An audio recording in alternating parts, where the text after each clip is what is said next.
Last time we looked at St James and Nuns of Calm, which are two really good used milk cheeses, which have come in particularly good just because of the time of year and where sort of used milk is, at the moment. But I thought if we had a little look in here at the cart shed, and I sort of introduced you here to Claire Rosier. Yep. Claire's our shop manager here, but I have to say she's quite a specialist in cheese. In fact, loves it so much that we think she has given herself a slight lactose intolerance.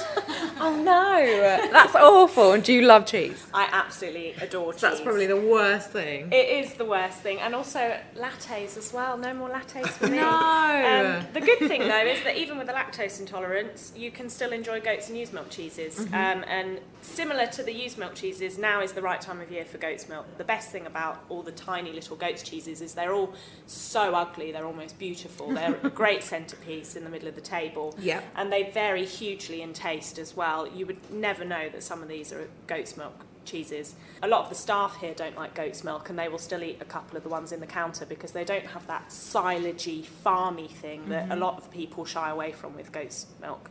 I think in the UK, I don't know whether it's just our exposure to goat's cheese in restaurants and in starters and things where it goes really, really over the top, and it's far too strong and overpowering. Yeah, we've got some great strong and overpowering goat's cheeses, but they're not the kind of sickly things. These are really, really some exciting flavours in here. What is quite surprising is actually the range of cheeses that are produced in the British Isles and Ireland. Apparently, they're making more cheeses in the UK now, the variety, than over in France. Isn't that fascinating that that's now the case? Oh, it's incredible. It is incredible. In fact, there's been a lot of support from the continental cheese producers have actually been over in the UK working with the small-scale UK producers.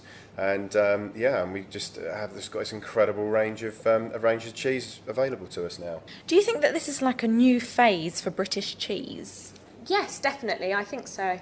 There's a great story behind British cheese, and apparently before the Second World War, British cheese was almost where French cheese is now. There were so many different recipes going around, and the story goes that during the war it actually became illegal to make anything other than a cheddar or a Wensleydale just because of the rationing. Yeah. And then obviously you had all this fighting going on, and a lot of the recipes got lost over time. So yes, we still have these great cheddar recipes, but all of the other funny little cheeses that make the difference we lost. Yeah. And you're finding in the last kind of 10, 20 years, there's this re-emergence of soft cheese and goat's cheese and used milk cheese. And a lot of the influence from that is coming from the continent.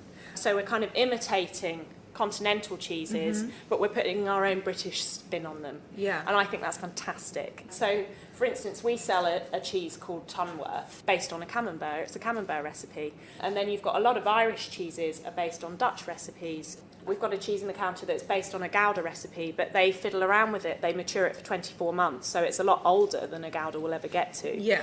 And through that, they're putting their own stamp on it, but they're using this great foundation that works already.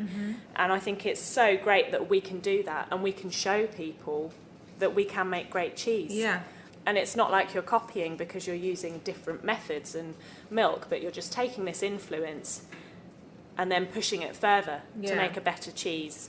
And I think it's so important that we do support British cheese because we are good at it.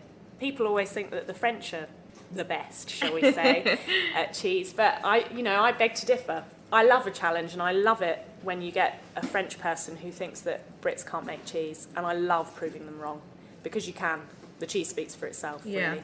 It's great. Fantastic.